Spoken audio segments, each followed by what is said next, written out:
नमस्कार, मेरा नाम है काजल सिंह और आप देखना शुरू कर चुके हैं मुलाकात। अभी आपको बता देती हूँ कि मारहरा विधानसभा के अंबरपुर गांव में मौजूद हूँ, जो कि मारहरा क्षेत्र के विधायक वीरेंद्र सिंह लोधी जो है उन्हीं का ही गांव है। और यहाँ पर आपको बता दूँ कि विकास खंड स्तरीय किसान मेले का आयोजन किया गया है, जिसके बारे में कुछ जानकारियाँ लेंगे, देखेंगे और कुछ सवाल पूछेंगे विधायक जी से। तो विधायक जी, पहले तो ये बताइए कि मेले का आयोजन किया गया, कुछ इसके बारे में बताइए। सबसे पहले तो मैं मुलाकात टीम को बहुत बहुत धन्यवाद देता हूँ कि सूचना के न देने के कारण भी यहाँ उपस्थित हुए हैं। तो आपका कितना इंटरेस्ट है किसानों के प्रति कि उनको योजनाओं का लाभ मिले। और कृषि विभाग के अधिकारी, उनको भी धन्यवाद देना चाहता हूँ कि मेरे गांव में आज सरकार की तरफ से जो मेला का आयोजन किया है, किसान भाइयों को वास्तव में जो लाभ मिले, सरकार चाहती है उनकी आमदनी बढ़े कम लागत में, तो उस मेला का आयोजन किया है। उसका प्रशिक्षण के रूप में मंच के विभिन्न किसान हैं जिन्होंने सरकार का लाभ लिया है और प्रैक्टिकल करके अपना प्रोडक्शन बढ़ाया है, उस प्रोडक्शन को बढ़ा के कम लागत में अपनी आमदनी बढ़ाई है, उनके प्रमाण के तहत उन किसानों के माध्यम से जानकारी दी जा रही है। कृषि विभाग के बहुत सारे वैज्ञानिक हैं जो बुलाए गए हैं वहाँ से, अवागढ़ से डीडी साहब हैं, DTO साहब हैं, सारे अधिकारी हैं इस कार्यक्रम में लगे हैं कि सरकार भी चाहती है, योगी सरकार चाहती है, मोदी सरकार चाहती है कि किसानों की आमदनी बढ़े और कम लागत में उनकी आमदनी बढ़े। जो सरकार की मंशा है वो पूरी हो। तो इस तरह के जो मेला के आयोजन है वो विकास खंड स्तर पर किए जाते थे, लेकिन ये पहली बार विकास खंड स्तर से ग्रामीण क्षेत्र में आयोजन किए जा रहे हैं। आप कह रहे सरकार की मंशा जो है वो पूरी हो, और लगातार देखा गया है कि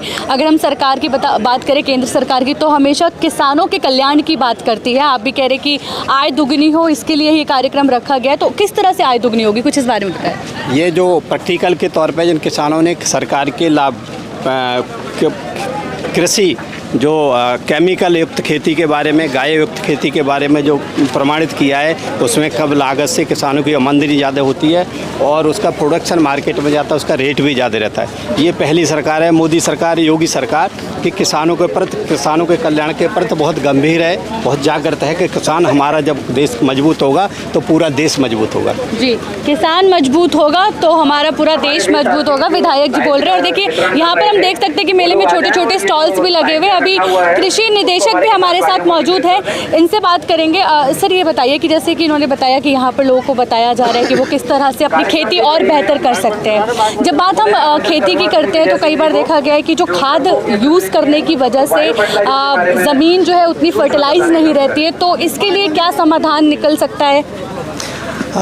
इस मेले का जो उद्देश्य है और किसान गोष्ठी का, किसान अपनी उत्पादकता कैसे बढ़ाए, पर यूनिट एरिया जो प्रोडक्शन होता है, जो उत्पादकता है वो कैसे बढ़ाए और लागत को कैसे कम करें। इसके लिए बहुत सारे तरीके हैं, जिसमें रासायनिक उर्वरकों के स्थान पे जो दूसरे हमारे परंपरागत तरीके हैं, जिसमें गौ आधारित खेती है, पद्धति है, जैविक खेती है, और इसके अतिरिक्त रसायन को कम करके और उसके साथ में हरी खाद, कंपोस्ट, वर्मी कंपोस्ट, जैविक उर्वरक, इन सब का प्रयोग करके और जो सस्य वैज्ञानिक तरीके हैं, यानी कि खेती के तरीके में बदलाव करके, जैसे दलहन और गैर दलहन वाली फसलों को एक साथ मिला के बुआई करना, या जब भी समय हो साल में दलहन वाली फसल एक बार ज़रूर उगाना। इससे क्या होगा कि रसायन का उपयोग पे कमी आएगी,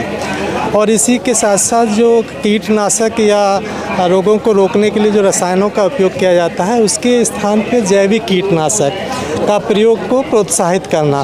स्टॉल्स की तरफ भी चलते रहेंगे। हाँ, जिसमें ट्राइकोडर्मा काफ़ी पॉपुलर हो रहा है किसानों के बीच में, और इसी के साथ साथ बवेरिया बेसियाना दीमक के कंट्रोल के लिए है। नीम के बहुत सारे उत्पाद हैं, निम्बीसिडीन है और दूसरे उत्पाद हैं, और इसके अलावा कुछ ऐसे भी कीटनाशक हैं जिनको किसान अपने घर पे भी तैयार कर सकते हैं, जिसमें तंबाकू की पत्ती का उपयोग होता है, ऐसे खरपतवारों का उपयोग होता है जिन पे कीड़े नहीं लगते हैं आमतौर पे, और गौमूत्र का उपयोग होता है इसमें।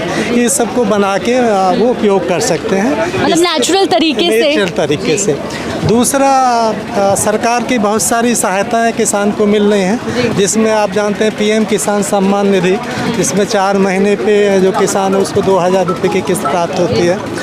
और इससे भी किसान की आय में वृद्धि हो रही है। साथ ही साथ जो और दूसरी योजनाएं, जैसे जो प्रमाणित बीज हैं जितने भी फसलों के, उस पर 50% अनुदान किसान को मिलता है यदि वो सरकारी संस्था से खरीदता है। कृषि यंत्र जितने भी हमारे आधुनिक कृषि यंत्र हैं उन पे 50% अनुदान है, और यदि कृषक उत्पादक संगठन ये यंत्र खरीदता है, जो फार्म मशीनरी बैंक जिसको कहते हैं, उसमें 80% अनुदान है। यानी कि अगर वो 15 लाख का यंत्र खरीदता है तो 12 लाख का उसमें अनुदान होता है। उसमें हमारे FPO ले सकते हैं, सहकारी समिति ले सकती हैं, और इसके अलावा कस्टम हायरिंग सेंटर में 4 लाख रुपए का अनुदान होता है और 8 लाख के यंत्र होते हैं। ये कोई भी इंडिविजुअल किसान भी इसको ले सकता है।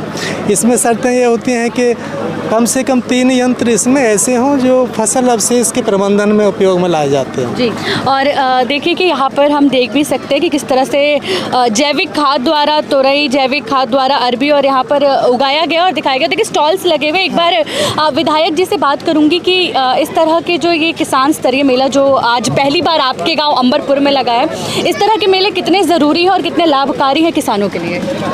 ये एक तो किसान जब देखता है, अपनी जो प्रमाणित किसान अपने स्टाइल लगा के किसानों को बता रहे हैं कि जैविक खेती करेंगे तो कम लागत में प्रोडक्शन जो भी होगा मार्केट में उसके रेट ज़्यादा मिलते हैं, तो किसान की कम लागत में आमदनी बढ़ रही है। इसी का सरकार का उद्देश्य भी है कि हम केमिकल से जैविक की तरफ पहुँचेंगे, तो जितनी सामाजिक बीमारी हम केमिकल खा के प्रोडक्शन ज़्यादा ले सकते हैं, लेकिन जितना प्रोडक्शन हमारा बढ़ जाता है वो डॉक्टरों को दे देते हैं बीमारी के कारण। इसलिए चाहते हैं कि जैविक खेती की तरफ किसान जाए और प्रोडक्शन का लाभ महंगे रेट में उनको मिल जाता है मार्केट में।